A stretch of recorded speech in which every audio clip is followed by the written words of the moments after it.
listening to A One Pint Stand, a Minnesota craft beer podcast that tells the stories of craft beer in Minnesota and beyond. So kick back, relax, and grab a cold one. The show starts now.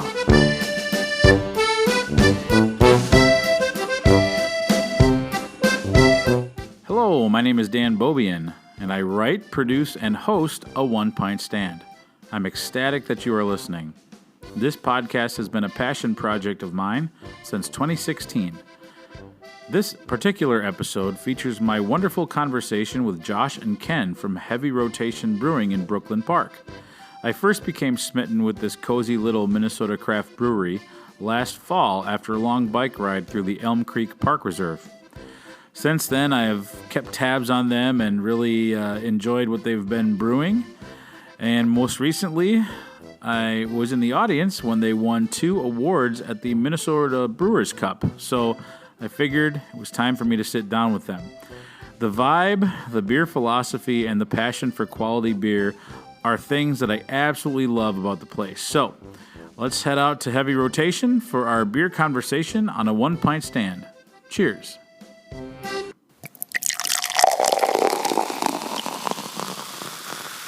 Welcome to another on-location episode of A One Pint Stand. I'm your host, Dan Bobian, and today I'm drinking up here at the wonderfully green Heavy Rotation Brewing Company tap room. I'm here with 2 of the minds behind the madness, so if you wouldn't mind introducing yourselves to the folks and tell us your name, what your role is at the brewery, and what your favorite beer to have in your fridge at all times is. My name's Josh. I'm the brewer and one of the 3 owners. And for beer always in my fridge has got to be old style. Nice. Classic. I'm Ken. Let's see. I'm one of the owners as well. Do a lot of the marketing, event type stuff. And as far as beer in my fridge, I'm going to roll with Grain Belt Premium. Hey, can't go wrong with that. Mm-hmm. I have, the first time I came up, by the way, what's everybody drinking right now? We should say that too. I just got this lovely Maibach. It's just came on tap a couple days ago. 'Tis the season, and I love the fact that the sun is out. I think winter's over. Patio time. And it's patio sure time. Hope so. Yeah, so I'm enjoying this Maibach. It's very delicious. I'm doing the same thing. Excellent.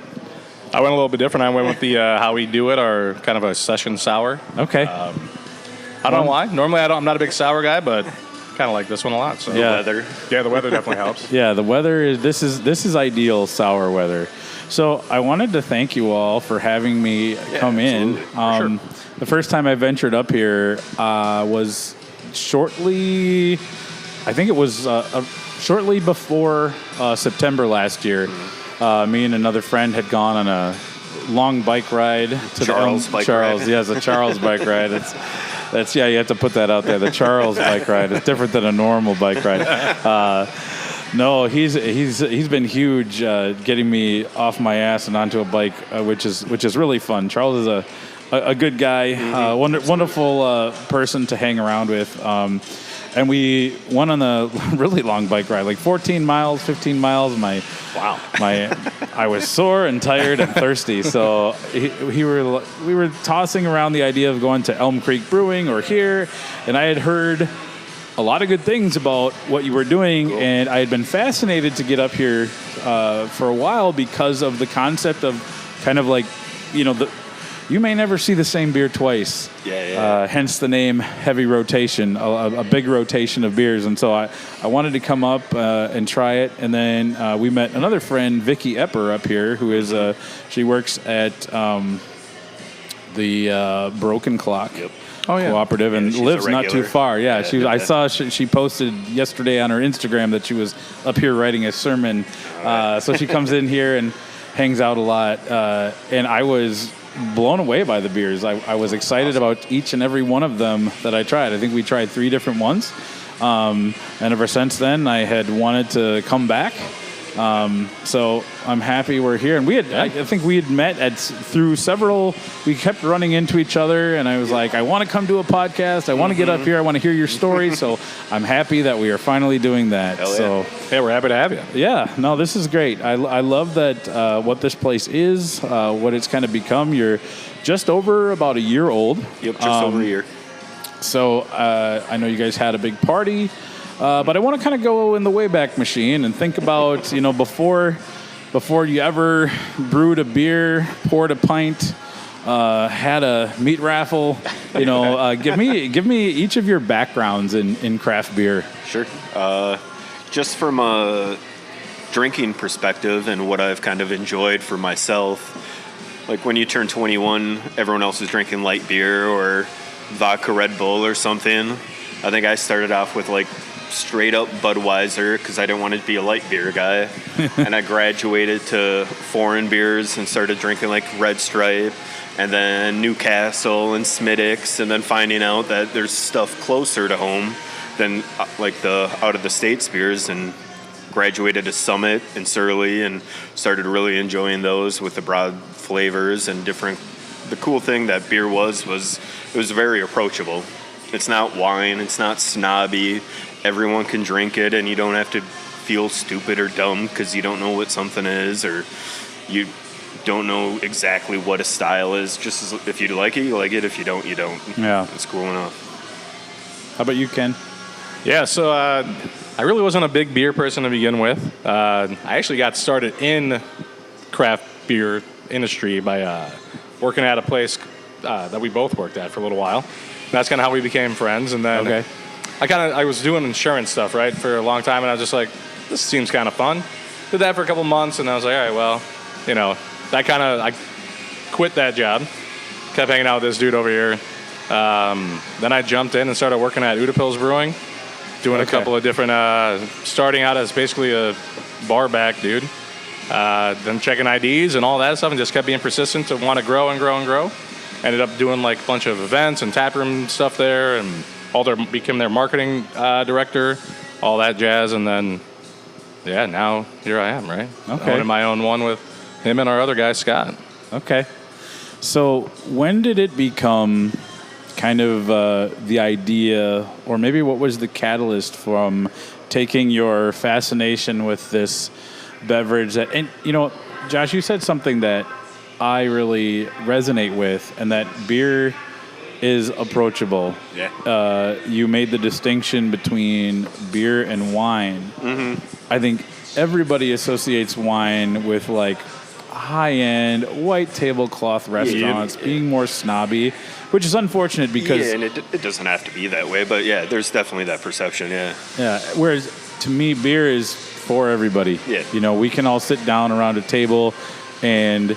if the beer is good, you keep drinking, you're having conversation, and you kind of you can nerd out as much as you want. Or as speaking of Udapils, one time Dan Justison said to me, he's like, I don't want this to be about the beer. I want this to be about the experience. Sure. And you kind of forget that you're drinking beer. He's like, I don't want to join the hops arms race. I want to brew classic styles and different things, and that really resonates with me because I love sitting down and talking, and I think our time in this rock is not super long, so exactly, yeah, it's worth it to really savor those moments, and I think beer is the perfect vehicle for that. Yeah.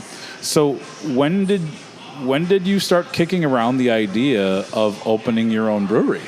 I mean, like Ken said, we worked together. Like my first brewing job was at Wicked Wort as an assistant.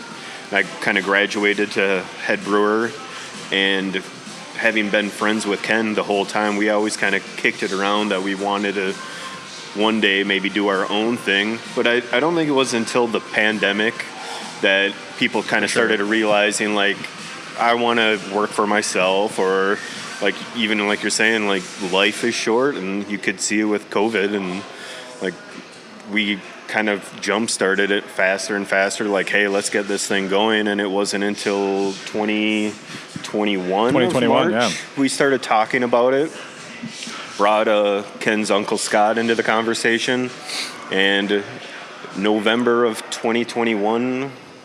Yeah, We started? Yeah, November 21. Construction here? Started construction. So Wow. it's a pretty quick turnaround. Yeah. And then opened I was gonna say. March 2022 or Yep. April 2022. Yep. Yeah. Yeah, and originally we were going to open up.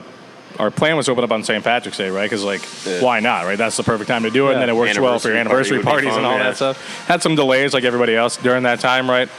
Yeah, and it really did. It happened that fast. I mean, we had conversations, like you said, and then... And even like our contractor, James, and a lot of people said it's one of the fastest turnarounds for a brewery, like starting build out to finished product. And during kind of the tail end of the pandemic was pretty cool because there were definitely some supply chain issues for the build out. And just location wise too, like this wasn't our first spot. Okay. Right? We weren't initially even really thinking out here. We were in the process. We had basically a finished product in New Hope. We had a purchase agreement pretty much in place for a building out there. Oh, wow. Okay. And it just didn't work out size-wise for parking and all that stuff. Sure. So so if anybody's out there listening, if you want to open up a brewery, go to New Hope. They really want one. Yeah. And I would love that because I live out in that area. Yeah, But that's part of the other reason is Ken lives in like Crystal and I'm North Minneapolis, so kind of something a little closer to home would have been nice. But then Ken's uncle Scott drove by this place one day and the parking is abundant and the patio space after, again, COVID, like outdoor seating was a huge priority. Yeah, and there are a lot of spots on this patio out there. Yeah. You can fit a lot of people out there. Yeah. What was this previous to you all being Nothing. here? So this was an empty shell. Brand new building. We're So- the first tenants, Oh, Yeah, see, so that's perfect. Yeah. Yeah, that definitely there were helped zero too. surprises. Yeah. Yeah. In hindsight, we wish, maybe go a little bit bigger, like take up a little bit more space because it was such an empty shell. Yeah. But yeah, that definitely helped with the turnaround stuff of being like, all right, well, got a blank slate. We didn't really have to do too much in here. Yeah, we kept obviously the high ceilings, kind of keep that industrial feel like a lot of tap rooms have, and added a lot of the woodwork, which was local from a place in Brooklyn Park, Rustic Revival. Yeah, it's a very... I think I told you this the last time I was here because I love the color green. Mm-hmm. And it's just like the shade of green. It's just perfect. I mean, you mentioned opening up on St. Patrick's Day. I mean, that would be perfect. Everybody would have had pictures with green. That's good. So, you decide, you find this place. How well did the city work with you? I'm going to be honest, what the drive up here, you're passing a lot of chain restaurants and fast food. Mm-hmm. Normally when I think of craft beer hotspots, it's more kind of already in an embedded neighborhood where there's a lot of mom and pop, a lot of more kind of like less 100%. Mainstream places. So once you decide on here, was the city helpful? And what was kind of like the response, the local response to having a craft brewery? Yeah, I mean, the city was extremely helpful. It's kind of an up and coming area of Brooklyn Park, right? So because if you're ever here and you sit on the patio or whatever and you look around, there's a lot of area for more development. Yeah. Right. So they really new condos and there's a bunch of new condos and new stuff like that. I mean, up and down 610, brand new businesses, giant businesses, Target Corporation. Yeah, so headquarters. We went in and they were like I said, much like New Hope, they really wanted one. Yeah. So when we kind of presented them with the idea of like, hey, this is where we want to be, because Brooklyn Park did have a brewery before that is no longer there. But when we went in, and obviously you have to give all your presentations, you have to give your spiel, right? Like, so when they found out that him and I both have been in the industry for a while. The other guy has been with Culligan for like 35 years, so he knows all the water stuff, right? Okay. So everything we were bringing wasn't like, we think it could work. Yeah. We went in going like, no, we're going to make this work. Okay. Right? And so the city was like, fuck it, give them a shot, right? Let's see what happens. And they've been extremely, extremely nice to us, right? Like there's been no hiccups with anything. No. Yeah. And then I think a lot of the chain stuff comes with being in the suburbs. Yep. And like, Brooklyn Park is also one of the biggest suburbs in the state, and so that kind of helps us in a way as well. And like you're saying too, Brooklyn Park was very like willing to work with us, where I know some other suburbs want to make sure you're selling a certain percentage of food versus alcohol, and they were totally cool with us, probably because of Blue Wolf first coming into Brooklyn Park. So they probably made it a lot easier for us to kind of get our foot in the door and things like that. But also, I mean, Lupulin made it happen in Big Lake, being a strip ball brewery, and that's kind of what we are. Yeah, and I'm sure, too, they probably have seen the success of Elm Creek and all that, right? So they're like, well, Omni, and you got 10K, and like everybody's right around here, so we just kind of add, like, gives Brooklyn Park something else to be like, hey, we have one. Yeah. Every other city has. And then, there's a lot of chain restaurants, but we do eat our fair share of Raising Cane's. I'll tell you that. Raising Cane's, Jersey Mike's. Yeah. Jersey Mike's. Some Freddy's, but if somebody wants to open up a scratch kitchen, please reach out to us. Well, you got I guess when I was up here in... the little guy next door. Tell me about that place. So it's like a Jamaican Asian fusion joint. Okay. Rice bowls. Rice bowls. And rice. Yeah. And it's good. I mean, they're kind of... We have food trucks every so often. Okay. Then if we don't have them, they're kind of our de facto food truck for the time being. And then, so it's nice to have that. We got a little bubble tea place right there. Yeah. Bartenders love that spot. Yeah. They're every day. Nice. That's cool. So you've been open a little over a year. What was like, I think for everybody, the first year of owning a brewery has many ups and downs. Mm-hmm. And you have the distinction of opening up a brewery shortly after a pandemic. Yeah. Talk to me about that. What was that like? I mean, it was definitely scary. We put some contingencies in our lease because of the pandemic, and our landlord has been awesome, super accommodating. But, like, it's been pretty smooth. I mean, a lot of work, obviously. Right. Yeah, I mean, I would think that it's been... Like you said, it's scary, right? Anytime you open a business, no matter what, I would assume. I mean, this is the first one I've opened, first one he's opened, first one Scott's opened, right? So, you think you have a really good idea and a good product, and you hope people show up, right? And they have been, and luckily, honestly, like I said it before, and another thing with one of the local news things here, it's better than we could have ever imagined. Yeah. To be honest, right? Like and you want to knock on wood when you say shit like that, because... since I do a lot of the event stuff, I say it's literally like throwing a party every single day, and you hope people show up. Right, yeah. Because at any given time, they can be like, we're done.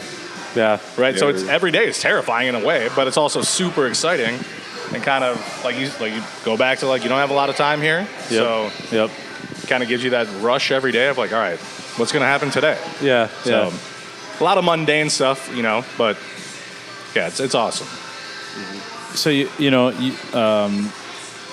both know people in the industry.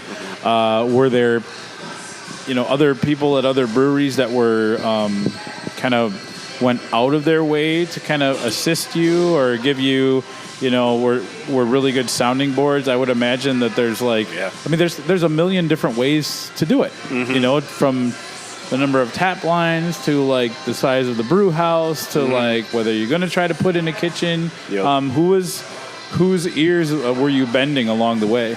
Yeah, I mean, like definitely having 6 years of brewing experience, or industry experience, we kind of figured out what we did and didn't want to do. But having worked with Kyle Sisko at Venn Brewing and Tom Berg at Falling Knife, they were awesome to kind of ask questions. Also, Ben Michaels at Venn Brewing, he was great. And then even when I left Wicked, in the time being while this place was being constructed and built out, I worked at Udapils for 4 to 5 months. And Eric and those guys took me on during like a holiday shift, just helping fill cans to kind of keep getting money in my bank account while I was there and I was here and kind of making things roll. And it was awesome. Well, I mean... Venn, Falling Knife, Udapils, you just rattled off 3 of my favorite places to go. So. Same. And I would second all of that. I mean, even as far as like our keg washer was one of the delays that we had. And we literally just loaded up our Subarus and like brought it over to Udapils, and they're like, you can use our keg washer, it's fine. Yeah. We're like, there's 200 and some kegs. They're like 300 kegs. They're like, it sounds good. So everybody, I mean, even our contractor James was like, it helped that he had built a lot of places too, so he knew a lot of people as well, and happened to be a lot of people that Josh knows, so it just worked out really well that way. Yeah. But no one was like, nah, we're not going to tell you anything. Like, they were like willing to just open. Some of them were like, we'll just show you everything that we've made, like how it works. So that's like you're saying, the magic of beer, where everyone's in it together, even though it is technically a competition. But everyone works together. There's inclusivity. It's what's so awesome about it. Like, it's interesting because one of the many unique things about craft beer is like many people, when they go out for a beer, they don't just go to one place. No.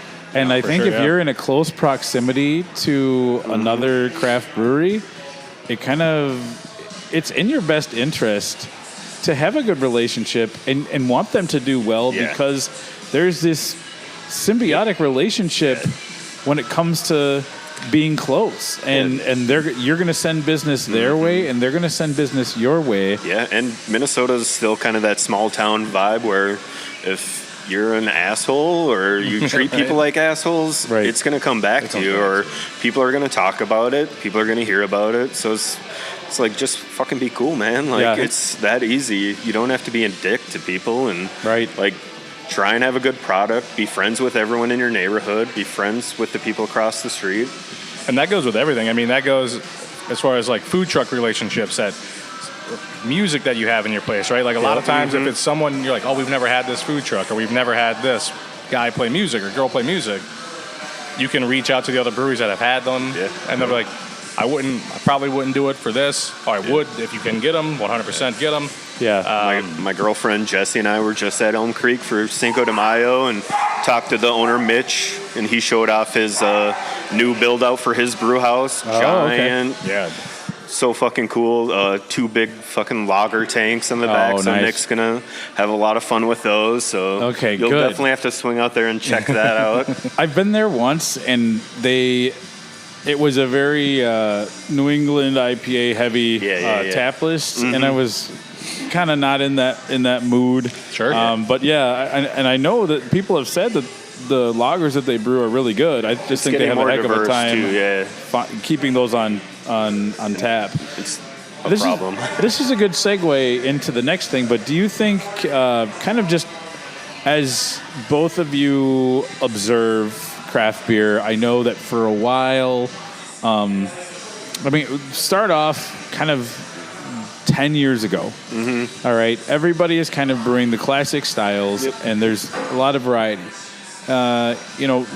Middle of the 2010s to 2020, about the middle of that decade, 2014, 2015, hazy IPAs become a thing, and it seismically shifted what people brewed, what the populace wanted to drink, because I think in the style, when it's done well, it's a very appealing beer to a very broad category of people. It's a new school entry level beer is what I consider it, where if people in 2014-15 were handed a West Coast IPA, they might not enjoy that because of the upfront bitterness or some residual bitterness or whatever it may be. But now if they have a hazy, it's sweeter, it has residual sweetness, not just from the hop sweetness, but like fruity character, and it's almost drinking like a fruit cocktail kind of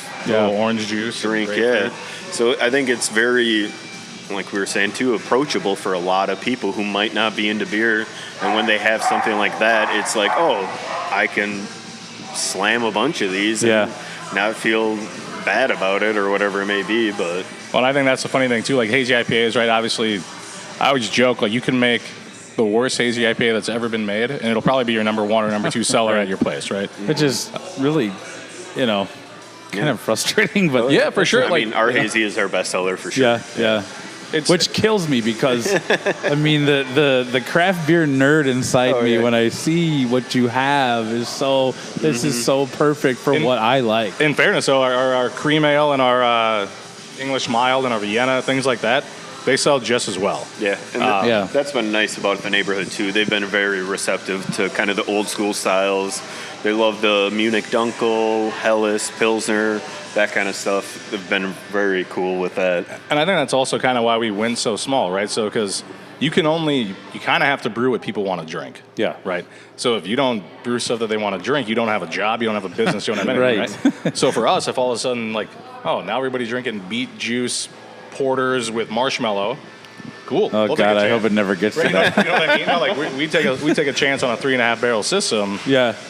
Doesn't really, if that fad lasts a day, all right, whatever. Yeah. We're not out a ton of money on ingredients and time for him to brew it and all that stuff. Yeah. So that kind of goes into being the small batch too. It's like Bringing back the milkshake IPAs. Yeah, milkshake IPAs, right? Anything, it is, and it's funny because people do come in and they'll say, and I think people do want to sound like they know what they're ordering, like they don't want to sound like they don't know what they're ordering, right? So it's happened a handful of times where people are like, I don't want anything hoppy, I'll take your IPA, right? Because they think like if they say IPA, they know that that's like a craft thing, right? So. And that's such a shift. Like, you know, I'm sure when a lot of us were getting into it, like if you ordered an IPA, you better put on your helmet, your cup, and be ready for your taste buds to be like punched. We have a rye IPA coming out, and one of our bartenders, and it's what, 75, 80 IBU, something like that. It's the hoppiest beer we've made. And most bitter. Yeah, most bitter, yeah. And one of our bartenders like, that is so bitter. I'm like, that's not even... It tastes like a traditional kind of IPA. And that's Furious is supposed to be 100 calculated IBUs. Yeah. And I think if I had that, I'd be like, I don't think that's 100, but it's up there. There were some, like, right when because I got into craft beer around 2006 is when I became aware of it, and kind of started getting, and, you know, back then it was like there weren't, in Minnesota at least, I mean, there were other places, but you could not have that experience where it's like, I want to try a bunch of styles. You had to go to like a beer bar, you know, the Muddy Pig. I live in St. Paul, so I would always go to Muddy Pig, and definitely stole I miss one that of those place. glasses. Nice. You know, Muddy Pig and the Happy Gnome, and there were a lot more places where, I mean, Republic.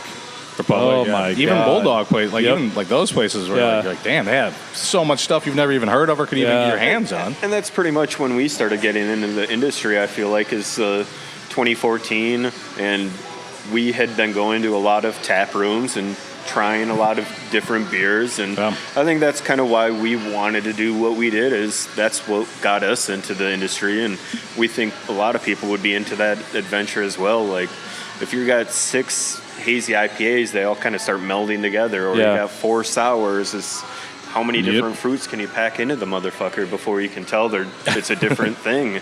Where if you have that should have been your saying. How many fruits can you pack into that motherfucker? Well, I think it's also funny too because you get a lot of people like Scott, our other owner guy, like wasn't really big into craft beer. Light guy. Yeah, and like, but they'd be terrified of a cream ale because it came from a craft brewery. They think it's going to be hoppy. They think it's going to be creamy. Or creamy, right? Because fucking lactose in a cream ale. You know.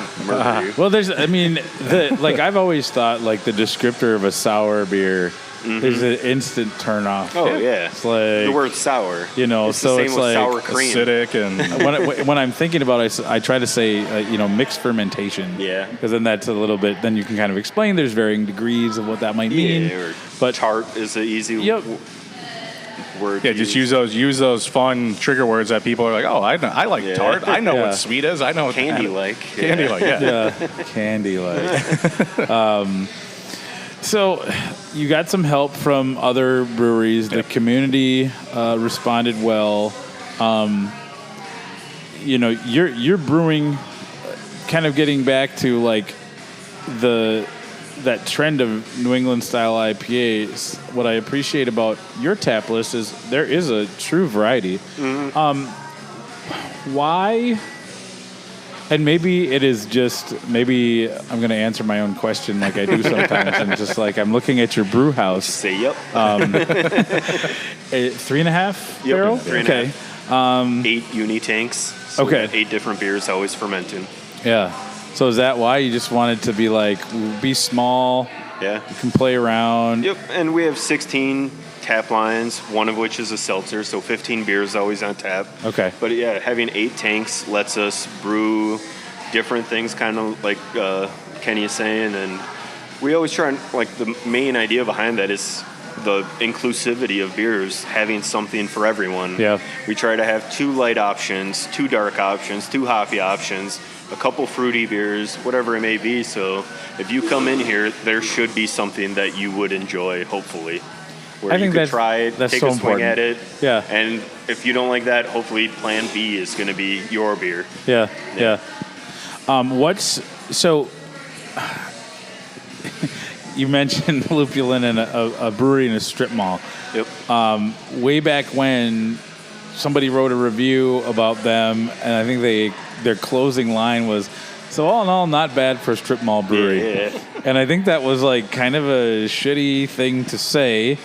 Like a backhanded compliment. They kind almost. of adopted it as a kind of a badge of courage. And I remember for one of their anniversary beers, they brewed this just crazily hopped beer and called it "Not Bad for a Strip Mall Brewery." Yeah.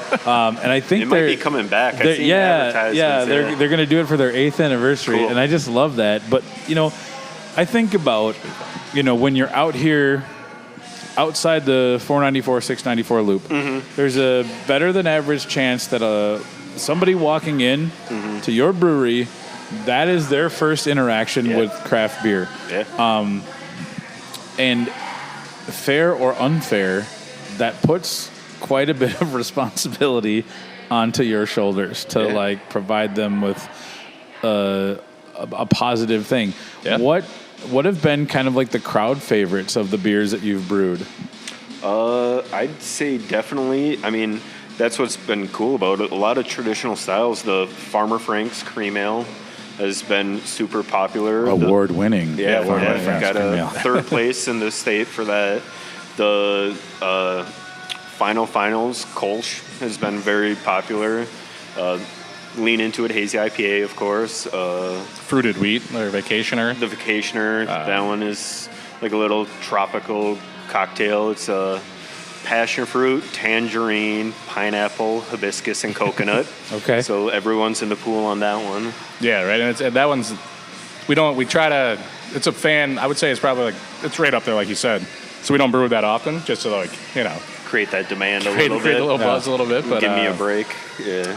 yeah, so it's been all over. When you look at the numbers, you're like, oh wow, like this beer is number 2 today. That's crazy. Like, where'd that come from? And I think it is a lot of times people coming in going like, we come here, we get a lot of regulars, right? Yeah. Not good for us, right? Yeah. And they'll come in and they drink the same beer a lot of times. They're like, oh, we'll try something different. And usually it's one person going, just the other day, someone tried our Reckless Abandon Dry Hopped Wit for the first time. And she goes, I can't believe I've never tried this. Yeah. Next thing you know, 6 of the people that she's with for our meat raffle, they're all drinking that for the rest of the night. They're like, sweet. Like, that works. Yeah. Yeah, but it's all over the board, I think, as far as what people want. And they come here for that. Yeah. Right, so That's kind of been part of the fun, too, is being new, where we're going to kind of try and check every style off the list as we go. And,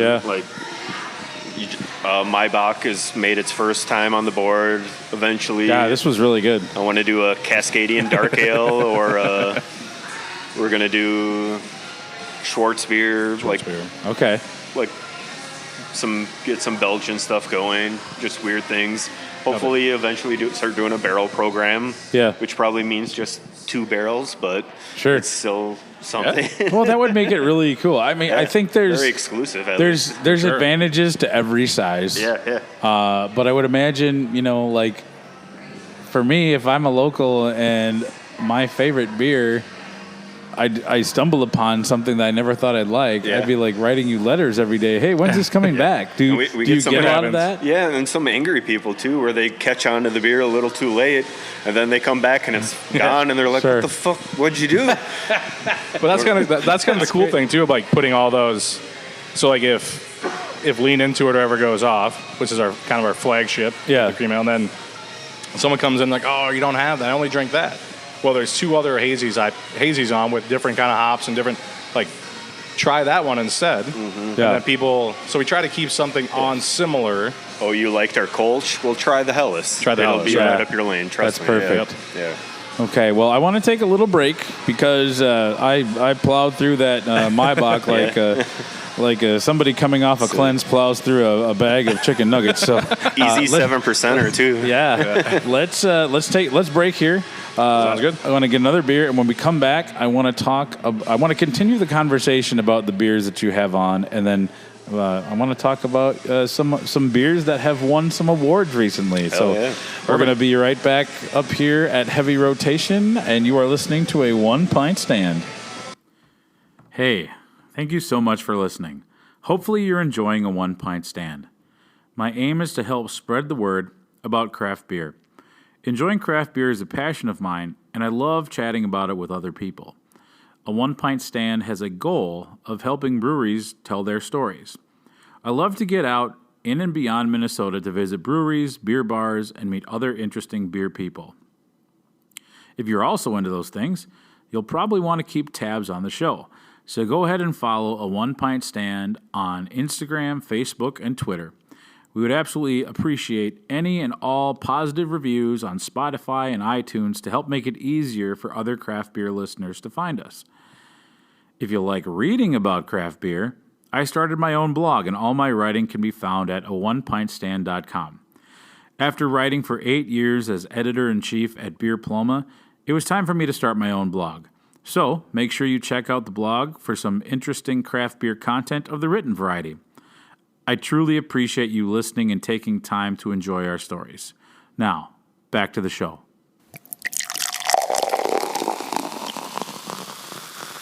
Okay, we're back. You're listening to an on-location episode of a 1 Pint Stand. We're up here at Heavy Rotation Brewing Company, and I'm being joined by two awesome beer individuals, Josh and Ken. So we were speaking before the break about the variety of beers that you offer in your tap room, and this is probably one of the times when I wish this was a video podcast because I am holding a proper pint of a dark English mild, and this is one of my favorite styles of beer. Mm-hmm. And finding one in the wild is difficult. Yeah. But you not only brew one, you submitted it to the Minnesota Brewers Ball. Yep. Minnesota Brewers Cup. Yep. And won an award for it. Yeah, we got second place for stouts and porters. Yeah, something like that. And it's somewhere over there. This beer is kind of a little bit of a, for somebody who maybe doesn't know, or if somebody is a little intimidated by a dark beer. Yeah, absolutely. This is a good beer to kind of start with. Yeah. Because a lot of people associate dark beer with a strong beer. That's not the case. This beer is 4%. 4%, or they often assume it has too much bitter roasted barley going on with it, where this one it's simple yet so super complex. That where nose. It's 4 malts, English Maris Otter, C77 brown malt, and chocolate malt. But it has a great complexity of nuttiness, roastiness, chocolatey, toasty, bready. Kind of it hits all the dark beer kind of boxes, but it's super sessionable and flavorful and full-bodied too. Yeah. Oh, it's so smooth. Yeah. And I think a lot of people, you might smell it and think there's going to be a lot of that kind of acidic. Yeah, a little acrid. Maybe acrid. Yeah. It's not. It's just really smooth. You just get, it's just a satisfying sip of beer. Yeah. A little caramel in there too. Yeah, this was one of the brews. Am I misremembering? Because I feel like the first time I was here, this was on tap. Yeah. Okay. This is a beer I've been brewing for a long time. It was one of my home brewing recipes. Okay. And it was actually the very first beer Kyle let me brew on the Big Boy system at Wicked. Okay. And then, it's not the same exact recipe, obviously, going from a 10 barrel to 3.5. And that one was a higher ABV where we wanted to keep this one super low so you could drink a lot of it. And yeah. So I wanted to make sure it was there and represented when we first opened, but also that it kind of keeps coming back, even if people don't like it. I like it, and then kind of pressure them into trying it, and then they end up loving it. And I mean, since we won the award, it's been flying off the taps. So I remember because when we were like trying to nail down a date for the podcast, I'm like, okay, when is London Calling going to be back on? And I was like, okay, I know it came on and last week. I hope it's not gone. Thankfully, we had this one already queued up and ready to go after we won the award. The same with the Farmer Frank's Cream Ale. Like they were already in kegs, ready to go on tap after the award ceremony. So it was good luck. I had the Farmer Frank's when I was here on Thursday for the Brewing Change Collaborative meeting that we had a couple weeks ago. So, this is just a fantastic beer, and this is this is a great. You brew this beer because you like this beer. Yep. And I think, and maybe that's one of the advantages to being on the smaller side. Yeah, absolutely. Because Udapils, if there's a beer that Eric really likes, but it's not going to sell or it's not very well known, that's not making it. No, that's not going to make the cut. No, right. I think he still finds a way to get it. Well, some of them, a lot of the times. Some of them, yeah. Because he had that Franconian dark lager on, and that was awesome. It was like a unfiltered brown lager, super good. But I don't think a lot of people got the vibe of it. But it was a great fucking beer. Yeah, it was a really good beer. Yeah, the London Calling is just a really nice, well balanced, drinkable beer that I wish. I mean, I don't know. I don't understand why this style isn't more popular. I know that I get why like a best bitter is a tough sell because of the name. Because people associate it with being bitter, but it's Ben Paddle has their ESB and they just all of a sudden started calling it an amber ale, and now it was selling. I mean, it sold well before, but now it's like you change a descriptor and you eliminate that hurdle. Yeah, it's true. I mean, and like some people will give you shit about that, right? Like taking away the traditional style of the name or whatever. But then if you're getting into more people's hands, it's like, I don't care. Like, call it whatever you want. If it means I can go and have it on tap with regularity, sure, I'm there for it.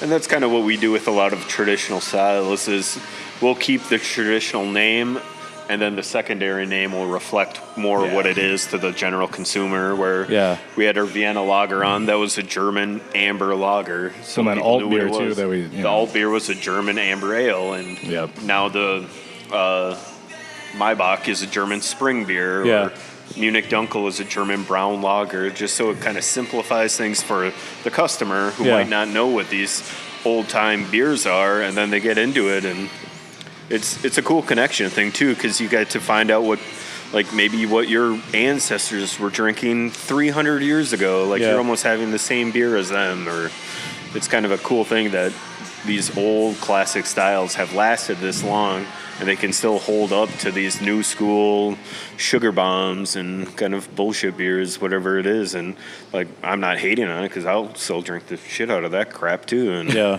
so, like, there's not a lot of beers I don't like. Right. There's a couple, like I'm not a big Hefeweizen fan, but I've still brewed a few because Ken loves it coming from Udapils, and thankfully, like I don't let that dissuade my palate where I'll drink a Hefeweizen and I'll be like, that's a good beer, but I don't want any more of it. And the one you made was really good, and people really liked it. So hopefully that finds its way back into the rotation, if you will. It's good summertime beer, so I'm sure it will. And that was even a joke at Udapils. Like, it was one of the number one selling beers, but anywhere else, if you saw Hefeweizen, people don't really, they get scared of it because they don't, again, going back to like, they don't want to sound like they don't know what they're talking about. Yeah. Right, so if you called it a hazy wheat, and they just call it a hazy wheat, and one of the brewers there, Cole, goes, if you want to sell twice as much of it. Well, that's so funny because the first time I think the very first hazy IPA I ever had was at Trillium. And I didn't know I ordered it. Yeah. I didn't know what it was going to be, and they handed me it. I thought they handed me a Hefeweizen. I'm like, I know I ordered the hazy IPA. Thanks for the last of the keg, man. That's what. Yummy. Great. Now I can skip dinner. You got a fork for this? But then it was like, that's what it is. Okay. That's interesting. It's I call Hefeweizen the OG hazy beer. Oh, for sure. That's Udapils has such a good one. Yeah. Has there been a beer that you've that you've made that where you're like, this is going to slay. This might not be on tap a week, and people didn't get it, and you had to do a lot of like, okay, here's the deal. Like, let me explain why this is good. There's been beers that I didn't like personally. That did better than you thought they would? Then they ended up being, just because it's not my palate or not my style. Like, we did a Paloma beer, and the grapefruit was just so overpowering for me, but Ken loved it. Like, all our bartenders loved it, and then, like, we still have customers asking, when are you bringing back Paloma lager this summer? But as far as the other way, I think, like, I would say probably the wit beer, I've always thought that it would sell a lot faster than it does. Okay. Because, again, I think it's Belgian style dry hopped wit beer or whatever it is, right? And people read it like, I don't know, that's too much going on, right? But when they try it, they're like, oh, that's really good, like I said before. Yeah. And with that one, all I was doing is replacing the coriander or orange peel with hops. And, like, which was kind of cool, getting feedback from the Brewers Cup judges. Like, they said a lot of pronounced coriander and orange peel and things like of that nature, and there wasn't any in it. But we replicated that with kind of a hazy IPA hopping technique, late kettle hopping, a chilled whirlpool, and getting a lot of that citrus kind of notes, and it makes it really nice where it's not bitter. It's like 10 IBUs, something like that, but it still is very juicy and fruity and hazy.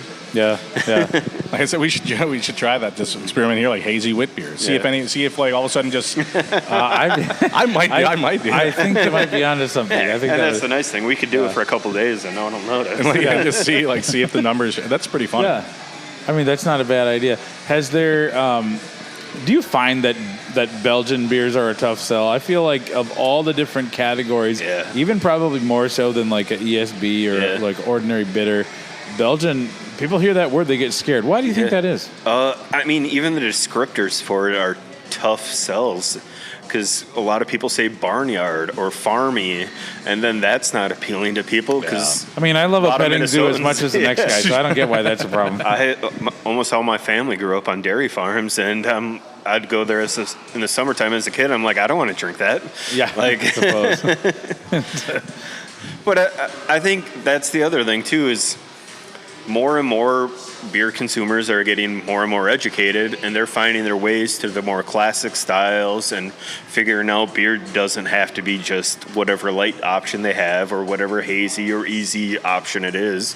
They could branch out, get adventurous, try new shit, figure out like, oh, I'll have a Belgian single. Oh, that's nice. That's not too much kind of raisiny or kind of dark fruit character, or I can have a Saison, and that's like Saison DuPont was one of my favorite beers when I first started drinking beer. We did a Saison here. I forgot about that. It's very champagne-like and effervescent, and people who don't think they would like it would end up loving it, and that's a very easy one, I think, to sell people on. And I think those are the kind of beers that end up on the flight. Yeah. Right, where people are like, all right, I'm going to get one that I know for sure, I know the style, I know I'm going to like it, and then 3 miscellaneous ones. Yeah, and then we get a lot of people doing that too, where you have 16 tap options, 4 choices in a flight board. They end up getting 4 flights and just try everything on the board. Yeah, that's kind of cool. That's a good way to go about it. I get so much shit from people when I order flights. They're like, "Why do you do that?" I'm like, "Because I want to try a bunch of stuff." Yeah. You know, and I think that's great. But like, if I hang out with Aaron Ziert, one of the brewers at Lupulin, he always gives me crap. He's like, "Why do you get flights?" I think it's a brewer thing. No, I know it's a brewer thing. I'm not a flight guy either. Just let me live my best life, man. Exactly. I'll go and order 2 10 ounces of something, 2 different things I want to try, and then especially if they're like-minded beers where I can kind of sample them against each other, and then that's always fun, because then it's only one beer if it's 2 10s. Yeah, and then you can go up and get another one or another 4 or whatever it is. Yeah, no, I like that. So we've touched on a lot of like the kind of the bonuses or the positives of having a smaller brew house. Mm-hmm. What are the challenges? Because I have to imagine there's quite a few. Yeah, absolutely. It's a lot of fucking work. Yeah, and everyone kind of warned me that it would be. And like I don't mind working. I'm here 7 days a week, and it's kind of my baby, and kind of keeping track of everything. We also serve all our beer on 6 barrels, so it's a lot of small kegs, so it's a lot of keg cleaning and stuff, and it's a lot more kind of work than I think a lot of people would anticipate, but at the same time, I wouldn't give up that flexibility for a lot of things, because even the popular ones, then I'm like, all right, cool, I'm going to brew it every other week now instead of every 2 weeks or 3 weeks or whatever it might be. And it's, I don't know, Ken. No, yeah, I mean, like for us too, like a lot of it is like, hey, because people on my end, it's people asking me, when's that beer coming back? It's like, well, I don't want to harass him too much about it, right? Because he's got a schedule. And I like to hear it, though, too. For sure. Just get it in the back of my head to know when, all right, I got to bring this guy back to make some people happy. And I think it's good marketing, too, where 100%. It's an excuse for people to be like, oh, shit, Heavy's got 2 new beers this week. One of them I haven't had. Let's go out and try it and see what's out. Because there's sometimes we'll put on 4 beers in 1 week, right? Yeah. It's crazy. Yeah. So that's the challenge with that too. Like he said, for our staff is the small system, the small kegs is like you got a long line of people, right? And then all of a sudden, keg blows. Right? Oh, sure. Yeah, I guess I didn't even think about that. Yeah, and but at the same time, and like they've kind of, pardon the pun, but they've kind of leaned into it. I'm like, oh, getting you a fresh beer, be right back. And then people see them walk. I mean, if it's 5 steps away from the bar to where the cooler is, so they see you getting that fresh keg, and people love it. But it's definitely it is kind of a challenge space wise. It's a challenge. And the staff's been awesome since we opened. A lot of them didn't have craft beer experience at all. Yeah, and that's another problem is having so many new styles. A lot of them haven't even heard of what the fuck a mild is. They're like, I just learned what a sour is, and now I'm learning to like that, but I don't want to drink that dark beer. And they've kind of expanded their minds and figured out how to like, hey, you don't know what this is, consumer? We'll sample it together, and we'll see if you want to try it. And they've been awesome. Like, very minimal staff turnover since we opened, and they've been great. That's cool. Yeah. I will say the handful of times I've been up here, staff is super nice. Awesome. Very, very cool. And that's, I wish I could say that about every place. Sometimes it's not. It's just, that's a head scratcher to me. And honestly, part of the reason we went with people that don't have any experience is because of that. I can teach people, or we can teach people to pour beer, right? Yeah. But if kind of the couple questions I asked were like, oh, do you like beer? Yeah. Are you nice? Yeah. Do you want a job? Boom. Right, like that's, you seem to be nice to people. Not a lot of jaded folks. No, right? They're fresh. Yeah, that's good. And it goes back to beer being for everybody. For sure. Beer being an approachable beverage, I think. We don't want someone asking what's a hazy IPA, and having someone laugh them out of the tap room is not fun for anyone, and it's not good for business either. Yeah. So the Minnesota Brewers Cup was 3 weeks ago, 4 weeks ago, something like that. At this point, I don't remember. The 20th, April 20th. Yeah, right? April 20th. I had never an auspicious day to have a beer thing. I was happy most of the people showed up. I'd never been to that before. I kind of followed it the last couple of years, and I want to give a shout out to Lupulin. They were really nice. They had an extra ticket and asked if I wanted to go, and I said sure. Because I had reached out to the Minnesota Brewers Guild, and they're like, no, we want to keep it kind of like of guild members, which I totally understand. It's a very kind of intimate thing. And I went, and I was so blown away by many things, but like I thought it was such an awesome celebration of just the vibrancy of the Minnesota craft beer scene. Yeah, it was cool. It was my first time too. It was awesome. And for Minnesota, when you think about sports and other things, it's like it's almost an afterthought. But I have told so many people in craft beer who are all over the country, I'm like, you need to get here. Yeah. You need to get to Minnesota for beer, because it is really up and coming. For sure. And I think it was that case probably 5 years ago where it was booming, but I don't know if I could have said that like there was across the board, every brewery was opening with quality beers. Yeah. That narrative has shifted. Mm-hmm. I think about last weekend, 2 weekends ago, Hackamore, Wandering Leaf opened, went to both places. Beers are on point. Awesome. Yeah, really good. We've gone to Hackamore separately, but haven't made it to Wandering yet. Yeah, and check them out.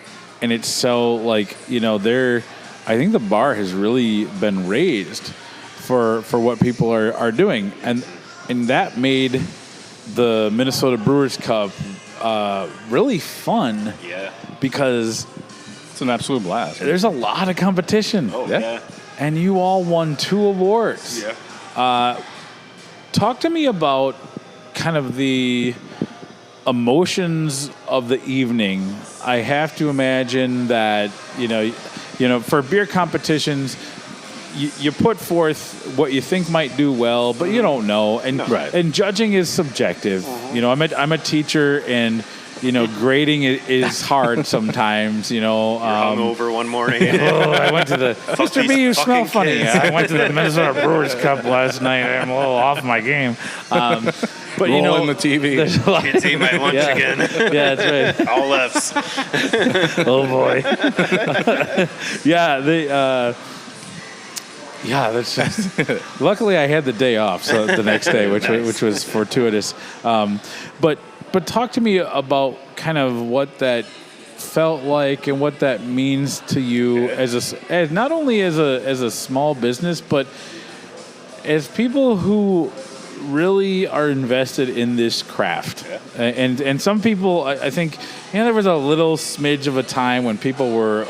I felt it seemed like some people were opening up breweries as like a little bit of a cash grab. And I'm like, you are not long for this world with that idea. You both strike me as people that really get it. Talk to me about what those awards meant to you. Yeah, so as he mentioned, he had never gone before. I've been there a couple times with Duda Pills. So I kind of told him, I'm like, hey, it's a blast. I mean, it is competition, right? Obviously, that's what you're submitting for, right? But at the same time, you guys both probably noticed the first time there, it's just like a beer festival, but for everyone in the industry. Yeah. Right? And then when people win, like we did, hey, pat on our back, it was exciting, right? People cheer for you, right? And then everyone's cheering for everybody to win, right? And that's what I think was so cool is we were right next to Venn Brewing Stable, and seeing those guys win 2 golds, I think. Yeah, they did a nice job. And then seeing Tom and Falling Dan Knife. and those guys win Best of Show with Tom's Lager is fucking awesome. It's so cool seeing a lot of these people you end up becoming friends with, killing it and doing well, and getting recognition for what they do well. And personally, I think it's a hilarious event in the sense that most brewers are pretty reserved. Yeah. Right? They hang out in the back. They don't really want to talk to too many people, right? And then they get to that event, and it's they're all the same people, right? Yeah. So they can really let loose and have a great time. And I think it's awesome for them, right? Yeah. It's cool for us, as a business, and it's cool for the industry as a whole. But I think it's really cool for brewers to go and showcase everything that they've done.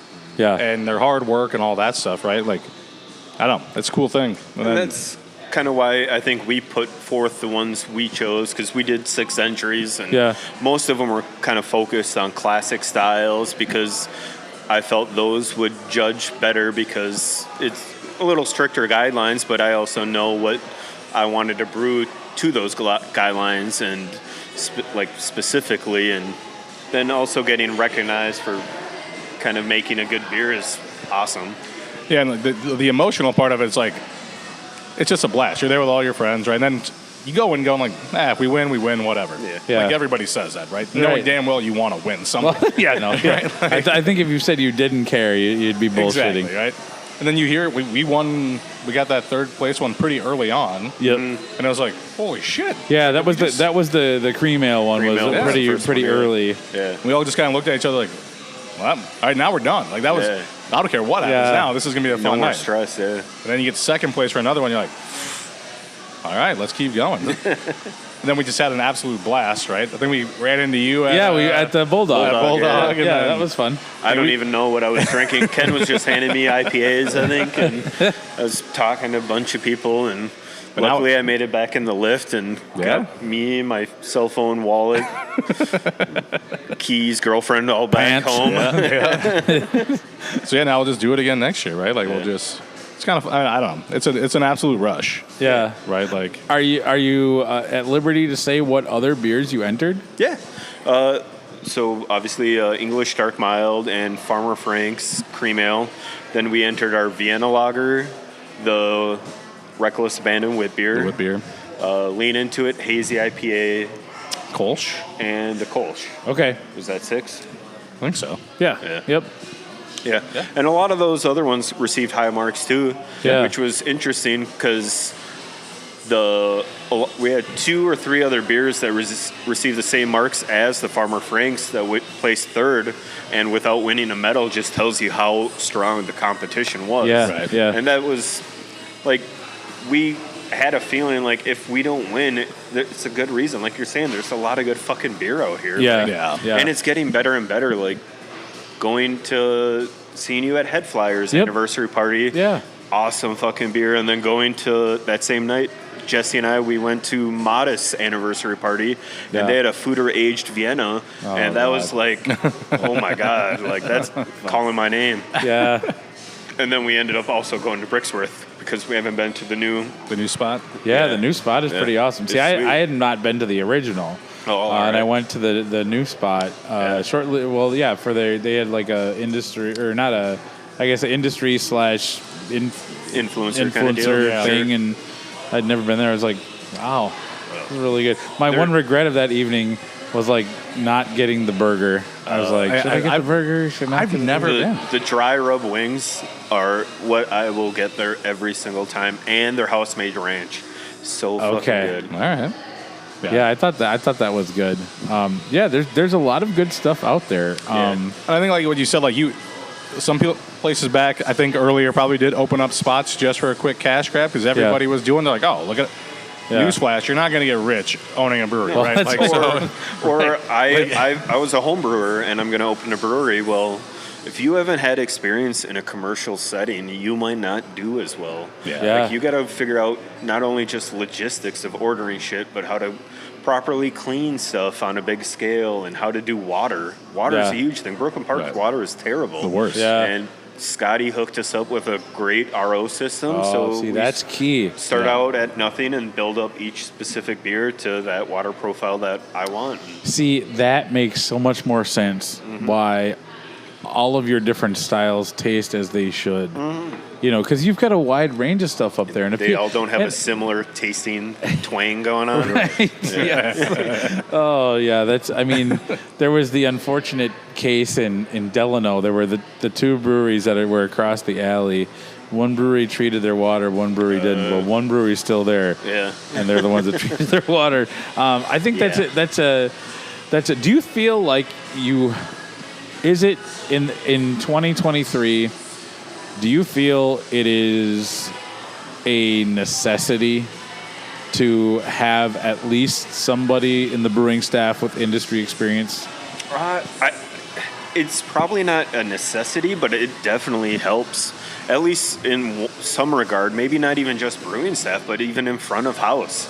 Just so somewhere in your brewery there's consistency, there's a flow that isn't going to be rocking the boat where like, oh shit's going wrong in the brew house. Well, at least the tap room's going smooth. Right, or shit's fucking going to like hell in the tap room. Well, the beers are good. The brewer is okay. We can handle this. We'll ride it out. Like the owners will come in and cover or whatever we need to do. But at the same time, it's just me in the brew house and Ken handling the front of the house, and we're the only full-time employees here. Okay. Yeah, that's a lot. That's a lot. And that makes it good and bad where we don't get a lot of time off, but we also have a lot of control. And after a year, we're going to start kind of handing off some responsibilities and things. But I think people like that, though, right? When they know that, like, if they see me doing all the event crap that we do, right? I'm usually hosting. They're like, oh, an owner is hosting this? Or Josh is here hanging out after he brews, right? They can see him. Like, everybody, we didn't just hire people to do the jobs and just sit back and go, all right, we're just going to hang out and, like, have any private investors or offshore accounts or anything like that. Offshore accounts. Like people can come in, they'll see Kenny and Scott doing the meat raffle. They'll see me, like you said, after hours, or they'll ask me like, hey, when are you bringing this beer back? Or hey, have you ever thought of making this kind of style? And it definitely is helpful though to have, I would say, to have one person at least, right, that knows, at least worked at one, or like goes to them or something, right? To like kind of have an idea of like, okay. And like you said, there's so many cool people in the industry. It wouldn't even be hard for someone to say, hey, can I step in with you a couple days and learn what you got going on, and just kind of figure out how you make things work. And it's just a lot of experience you can get firsthand. And like listening to your previous podcast about the, like, I think it was DCTC or DT, whatever it is. With Sean and Cable and Riley. I didn't know about the internship they had, and that I think is worth the money alone versus whatever they may learn, because a lot of the stuff I learned from was YouTube and books and firsthand knowledge working with Kyle, and being able to kind of get your feet wet working with a professional who's done it several years, and you kind of like, this is the way we do it here, not the way you're kind of taught, and you kind of like, all right, cool. But you still have that background knowledge that kind of helps you along when your mentor is not there, which is awesome. Yeah, I think that's, it's I don't know. I think there's the breweries that have opened recently that have done, at least to my opinion, and of course beer is subjective. Everybody's going to have their different opinions, but like, I think one thing you can't argue is the importance of quality. And I think if it's like, if you have somebody that, like you said, has at least experienced life in a brewery, working at any role, I mean, that I'm sure at the places you all have been, quality was very important, and like first and foremost, like this is what we do. Here's our process. We need to be consistent. And I think if you're opening up a brewery, I think it's a far less steep learning curve if you got some of that experience. Oh, absolutely. 100%. And it shows in the beers that you all are pouring. These are good beers. They're not. This does not taste like, where sometimes I've rolled into a couple places, I'm like, what? How did this get past the quality assurance check? We hit the ground running. I mean, we opened with 12 taps? Something like that. And that was kind of the point, is like, it's in our fucking name. We better have a lot of options when we first opened. And within the first week or 2 weeks, we were up to 16. So it was awesome. Yeah. Now, I wanted to ask, in your first year of brewing, how many barrels did you brew? Oh, I don't know barrels. They probably do that math. Yeah, you can do the math. But we did, what was it, like 150 batches? Something like that. About 150. We're busting out the abacus right now. About 546, I would say. Like 3 a week, and then or something. Roughly 3 times a week, 3.5. So I know that you have like a 3.5 barrel brew house. You have a really high ceiling. When you kind of sat down, all three of you, to kind of like come up with the plan, was it something that, no, we want to stay small so we can kind of rotate through? And now that, I mean, here's the deal. This is probably not a news flash to either one of you. If you keep winning awards, more and more people are going to flock to your tap room, and they're going to be thirsty. So, big patio. It's like, when it suns out, buns out, and you got the Vienna lagers are pouring like water. You got a patio and you got cold beer. It's going to sell itself. Yeah. Well, and then, I mean, so you do lagers. Yeah. Right. Like, that takes time.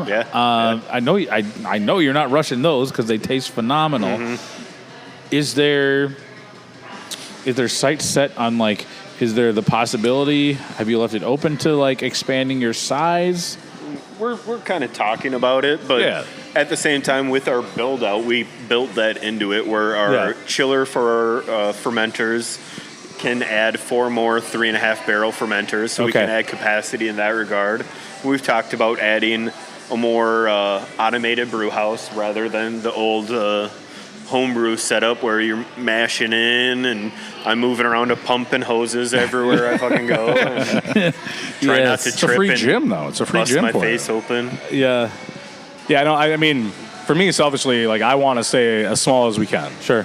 Right, just because I personally think the distribution game is one that I don't want to play. Oh, yeah. Right, Yeah, it's and after working those months at Uda Pills, being on that canning line isn't fun either. Right, yeah. Well, then you're just time to make the donuts. Yep, Okay, exactly, you made right? the So, donuts, like, it's a hard process too. Like Frank at Uda Pills has his shit dialed in. If something's off by like a couple centimeters, it's going to throw Changes off the everything. whole damn thing. And it reminded me of one of my first jobs of working in a mailroom.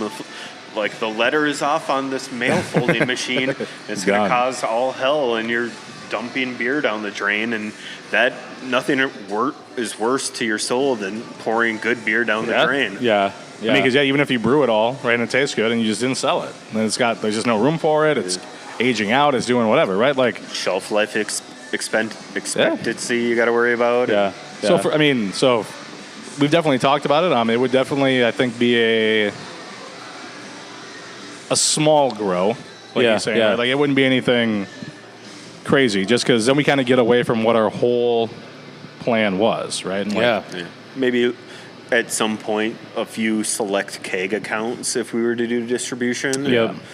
But definitely there's no space for canning. There's no space for a canning line really, Right. or even cooler space is already kind of Tight, getting yeah. slim just with our own beer. And Yeah. Well, I mean, selfishly, I would say after the 3 times I've been up here, I'm like, don't change anything Yeah. because it's all working really well. yeah, it's not bad. Yeah. I just wish I was closer. Yeah. If they ever change the law so you can do a second tap room, you should consider Right. Nope. Como Park as a satellite location. we get asked that all the time, actually. Yeah. Why don't you open up a second? Like keep this size and open a second one instead of growing any bigger. I'm like, Oh, because damn. it's so Just start fucking calling ridiculous that ourselves you a brew can't. pub. It's just like, Yeah, Just right. serve food. Yeah. Now there's an idea. Has anybody tried that yet? So, I mean, I think this is like I don't think we're going to get any more snow. This is sure kind hope of like not. spring is kind of like, busy tap room. I know that like there's all sorts of beer festivals going on. Are there any, what upcoming events should people have on their social calendars that you guys are doing up here? I mean- other than like your traditional. So talk me through the week because you Yeah, all through do the a nice weekly job. schedule, yeah, Monday. One thing I wanted to say is that you all do a great job of leveraging social media. There's some breweries that don't. I just don't understand it. It's this It's free free. thing I really don't to get get the word out. But I always know what's coming on tap when. I know what events are happening in the tap room, and I have to imagine that's that's all like a Ken. big draw. So Yeah, and again, you're right. I've never understood why people don't take advantage of free marketing, right? And Yeah. like, there's also you can interact with people, right? That's my favorite thing. If someone leaves you a comment and you respond to that comment, Yeah. I feel like they're going like, wait a minute, what? Somebody actually replied back, yeah, right? So And it's one of the owners doing it. Right, Is yep. what's even cooler Yeah. about us. So like we do. So our week is basically Monday is all day happy hour, right? So come in, you'll get $1 off any beer that's on. All taps. Yeah, all taps. $2 off any to-go beer that we have, right? Which is usually anything that's on right now can go into a jar, and sometimes we'll do 4-pack bottles. Tuesday is music trivia, Hosted by Ken. hosted by me. 10 rounds of sound. Yeah, right. And then Wednesday is we like to call it the best free meat raffle around. We work with Osseo Meats, get a bunch of meat from there. Scott and I Okay. usually host that. It's a good time. It's free. damn it! right? Why the hell didn't we schedule this on a Wednesday? I know. Yeah, it's You actually couldn't hear yeah. That's, Oh yeah, I suppose. a lot of jeering and cheering. yeah, we've kind of turned that into like our thing, right? Yeah. Like, it's a lot of regulars that come to that. Thursdays, as you mentioned, we have the DJs and tacos and turntables. We call it. that right? was great. Yeah. So we have DJ Hayes, who's Nerdy's DJ. Yeah. He comes out, got a rotating taco truck. Friday, it's like usually live music, Okay. or Saturday, one of the days. Sometimes both, depending on if I mess up the schedule or not. Sunday, we have open mic. And then as far as big events, we have our second beer coming out with the Brooklyn Park Fire Department. Mm-hmm. Okay. We're calling it Campfire Guitar Star. It's a smoked s'mores porter. Oh, okay. So we're going to do a little beer poking with them. We're going to have them grill up some hot dogs, do stuff like that. $1 off of every beer that goes to their fundraiser. Yep, goes Awesome. to their fundraiser. Then May 27th, we have, we're calling it a Bayou Bash. We're going to have the Real New Orleans food truck out here. We're going to do like a pie and meat raffle. We got beer coming out. We have a band. We have Miss Myra and the Moonshiners. They're really fun. We got is it a cucumber watermelon lager, 4% for that one. And we're going to do a beer release that we brewed with Gable Steveson, the Olympic wrestler, who's from Apple Valley. We did one beer with him too. previously. So this is his second one, and it's a kind of like a milkshake pale ale, like a tiki style milkshake pale ale, pineapple, kiwi, coconut, lactose kind of bullshit. Right up your alley, yeah. Yeah. You give me, Low ABV. do you do a black and tan with that in the London Calling? right. But Watch it curdle. But anytime you want to see what we got going on, honestly, I usually post more than once a day. Yeah. Just kind of take a look at that. Instagram, Facebook, Twitter, all that stuff. Website, I could put a little bit more on there. Some lady got after me a couple weeks ago about not updating it. I told her to go on Facebook. She's like, I do follow you. She didn't. And then now that she follows us, she's like, this is the greatest thing ever. So That's her name, Karen? No. I don't know. So you got to keep up on the WWWs. Yeah. The older crowd likes those. Yep. Yeah. I mean, and you got to have it all. But yeah, I think I applaud you for your definitely. I feel like this was always my biggest gripe with Summit. They would do a Firkin every Friday. Yeah. And I never knew what it was because they did great social media all over the board, but that was like the one thing I was like, you never know how many more people you might get butts in the seat if you just like, hey, we're coming out with this. Well, and think about it, right? Like I always tell even my wife, I'm like, hey, if you see an event that I create pop up, at least hit interested. Yeah. Right, because if you hit interested, everybody on your feed is going to see it. Right. Right, and that's just, again, free. Right? Because a lot of people are still relying on newsletters, which are fine. Newsletters are cool. Websites cool, right? But more people are on their phone scrolling through Instagram or Facebook or whatever. Seeing how often Uncle Scotty shares the Facebook posts. He's sharing stuff all the time, yeah. Like, it's a new world for older folks. He's like social media. I love it. He's like my social media assistant. Nice. Nice. Well, I for those of you listening, all 7 of you, if you haven't been up here to Heavy Rotation, please put it on your list. Great beers, great people, wonderful ambiance, and if you love the color green, my God, this is like your it's very soothing and calming. Utopia. Yeah. It is very soothing and calming. So I want to thank you both for having me up. This has been a great conversation. And yeah, this is just like the perfect day. I mean, the sun's shining, the weather's amazing. We got a woman chasing a dog across they're jogging. Never mind. Oh, yeah. Lodge across There's the street. hey, you never know. You need to drop off Scruffy at the place and come have a brewski? Come on down. You have too many drinks. You need a room. I've always loved curling up. I've had my fair share of mornings where you wake up to a Great Dane and you're like, oh, God, how did I get here? So, hey, hot summer nights. So I just want to thank you both for having me out. This has been wonderful. Awesome. Thanks. Thank you, man. So this has been an on-location episode of a one-pint stand at Heavy Rotation Brewing. Cheers. Cheers. Oh, there you have it. Another wonderful beer chat on a one-pint stand. I want to thank Josh and Ken from Heavy Rotation Brewing in Brooklyn Park, Minnesota. They were just so hospitable, so keen to sit down and talk about beer. I think we could have sat there for another 4 hours and shot the breeze. One of the really wonderful things about craft beer is how it brings people together. I just can't say that enough. Heavy Rotation is not huge. They're a very small brewery, and they are brewing some amazingly beautiful, tasty, well-made beers. And I really just urge you to get up there. That's really, everybody loves, obviously Summit and Surly and Shells and all those big ones that everybody knows about are super important for the health of the craft beer ecosystem. But, when it comes down to having a really special experience, it's these little hidden gems that are all over the state if you're willing to travel.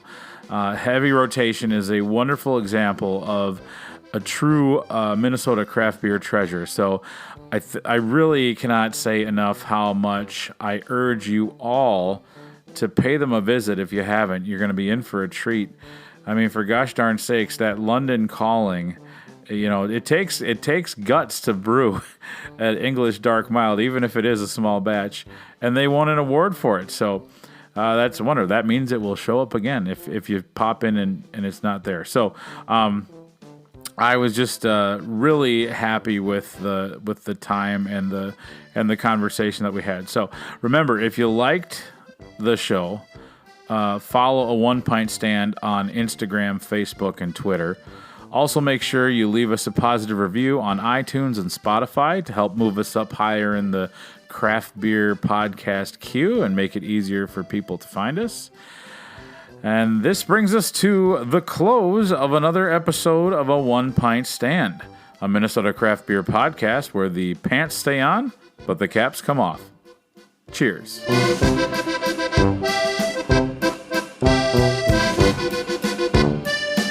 Okay, well, I want to take a little break because I plowed through that Maibach like somebody coming off a cleanse plows through a bag of chicken nuggets. So easy 7% or 2.